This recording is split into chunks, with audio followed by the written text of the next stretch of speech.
तो चलिए प्रारंभ करते हैं सोमवती अमावस कथा।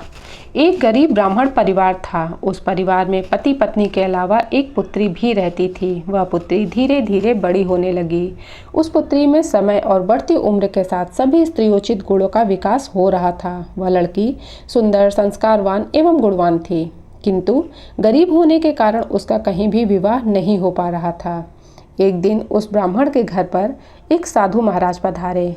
वो उस कन्या के सेवा भाव से काफ़ी प्रसन्न भी हुए। कन्या को लंबी आयु का आशीर्वाद देते हुए साधु ने कहा कि इस कन्या की हथेली में विवाह योग्य रेखा तो है ही नहीं। तब ब्राह्मण दंपति ने साधु से उपाय पूछा कि कन्या ऐसा क्या करे कि उसके हाथ में विवाह योग बन जाए। साधु ने कुछ देर तक तो विचार किया, फिर विचार करने के बाद अपनी अंतर्दृष्टि से ध्यान करके उन्हें ये बताया कि कुछ दूरी पर इस गांव में एक सोना नाम की धोबिन जाति की एक महिला अपने बेटे और बहू के साथ रहती है, जो बहुत ही आचार विचार और संस्कार संपन्न तथा पतिपरायण है। यदि ये कन्या उसकी सेवा करे और वो महिला इसकी शादी में अपने मांग का सिंदूर लगा दे, इसके बाद इस कन्या का विवाह हो तो इस कन्या का वैधव्य योग मिट सकता है। साधु ने उन्हें यह भी बताया कि वह महिला कहीं भी आती जाती नहीं है। तब साधु की यह बात सुनकर ब्राह्मणी ने अपनी बेटी से धोबिन की सेवा करने की बात कही। अगले ही दिन कन्या प्रातःकाल ही उठकर सोना धोबिन के घर जाती है और उनके घर की साफ सफाई और घर के अन्य सारे कार्य करके अपने घर वापस आ जाती है। एक दिन सोना धोबिन अपने बहू से पूछती है कि तुम तो सुबह ही उठकर घर के सारे कार्य कर लेती हो और पता भी नहीं चलता है। बहू ने कहा, माँ जी, मैंने तो सोचा कि आप ही सुबह उठकर घर के सारे कार्य खुद ही करके ख़त्म कर लेती हैं। मैं तो देर से उठती हूँ। इस पर दोनों सास बहू निगरानी करने लगी कि कौन है जो सुबह ही घर का सारा कार्य करके अपने घर चला जाता है। कई दिनों बाद सोना धोबिन ने देखा कि एक कन्या मुंह बांधे उनके घर अंधेरे में आती है और घर के सारे कार्य करके वो अपने घर चली जाती है।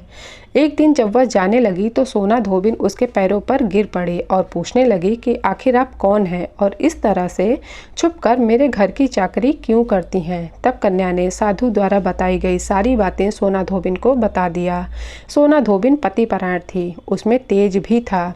तब वह तैयार हो गई। सोना धोबिन के पति थोड़े अस्वस्थ रहते थे। उसने अपने बहू से अपने घर लौट आने तक उसको घर पर रहने को ही कहा। सोना धोबिन ने जैसे ही अपने मांग का सिंदूर उस कन्या की मांग में लगाया, उसका पति मर गया। उसे इस बात का पता भी चल गया।